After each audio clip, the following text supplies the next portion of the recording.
Hi, I'm Rev Myron. I'm a minister through Pathways of Light, and I've been a Course in Miracles student for over 40 years.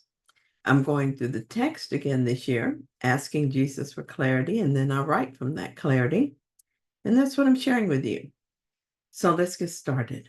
I'm reading from A Course in Miracles, Chapter 12, Section 1, The Judgment of the Holy Spirit. And we're going to read paragraph 10. This is the last paragraph of this section. It says, if you would look upon love, which is the world's reality, how could you do better than to recognize in every defense against it the underlying appeal for it? And how could you better learn of its reality than by answering the appeal for it by giving it? The Holy Spirit's interpretation of fear does dispel it, for the awareness of truth cannot be denied. Thus does the Holy Spirit replace fear with love and translate error into truth. And thus will you learn of him how to replace your dream of separation with the fact of unity.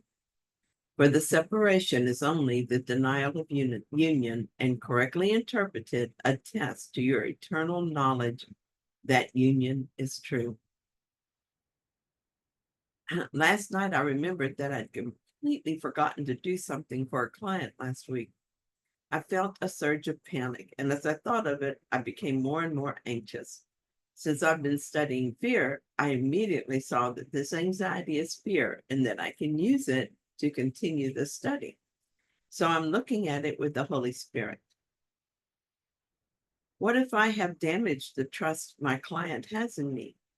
I think about how this could lead to losing the client. Worse, I'm afraid that I will hurt her feelings. I'm afraid because I cannot think of one honest explanation for my forgetfulness. It won't make things worse. Additionally, I was upset because it was too late to do anything about it right now. I felt trapped in my fear with no immediate way out. When I get caught in the fear trap, it seems like fear is very real. Well, I know to ask for help, seeing it differently, and can remember that it's not real. I cannot always easily dispel its hold on me. I'm asking Jesus to help me with this. And this is what he said to me.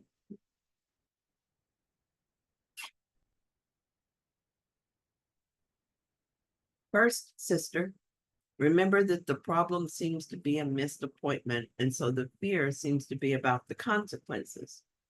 This is not so. The idea of fear is in your mind and is being projected outward as circumstances that picture it for you. This is actually helpful since it puts a fear where you can see it and thus be aware of what it is when you want to be healed in your mind. Sometimes when panic or fear takes a sufficient hold on your mind that you have trouble letting it go, you become afraid of the fear itself. This is because you've gotten lost in your story, and your mind frantically seeks a way to make the story less frightening. This is not necessary. Turn from the story to the mind. Go to the source of the problem. If you remember last night, while your mind was worrying over this problem, you were trying to remember the truth. The thought that helped you was that you have helped people back out of their fear stories and see that the problem was not in the story, but in the mind that believes fear is real.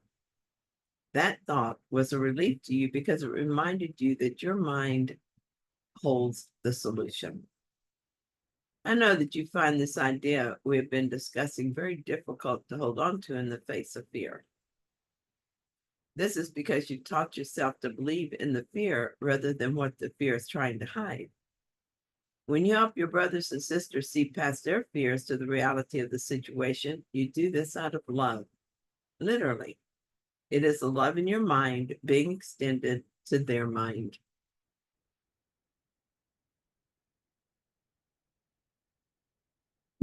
It's a lovely thought, isn't it? Love is the solution, the answer to every seeming problem in the world. The problem is ego's attempt to distract you from the love that you are and to keep it out of your awareness. As you become reacquainted with your true nature, you will lose all interest in the ego story of separation. The part of your mind that wants that story to continue is using fear to keep you involved in the stories it makes up. Here's something that will be helpful. When fear arises, think of this as a positive thing, a helpful thing. This fear is an attempt to hide your true nature from yourself, which means you have a true nature. Then think about the many times you have allowed the love you are to relieve fear in another.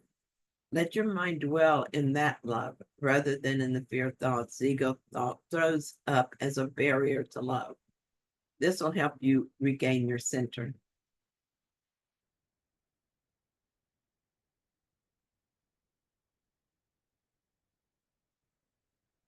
Today, you will talk to your client. The ego mind feels defensive and wants to defend you. Defense is another device the ego uses to keep separation in place. Do this instead. Allow yourself a moment to dwell in the heart of love and then call her. Let love find its way to her heart. Release the story and all possible outcomes from your mind and simply allow love to work through you. The ego says you need to fix the story, but that is wrong. Love is your function. Let the story unfold as it will and place your awareness on the love that you are. This is how you will teach yourself that fear is an illusion and has nothing to do with you. This is how you will become more aware of what fear tries to hide from you. Thank you, brother. I took part in a, by the way, I took part in a podcast last week with Carl Gruber. If you're interested in this, you can watch it or listen to it as you prefer. In my website, I put the links, and I'll do so uh, in the recording as well. Thanks so much for joining me in this sharing. I hope that you found it helpful. If you did, then please like it. And if you haven't yet, please subscribe. And I'll be back soon with another reading. See you then.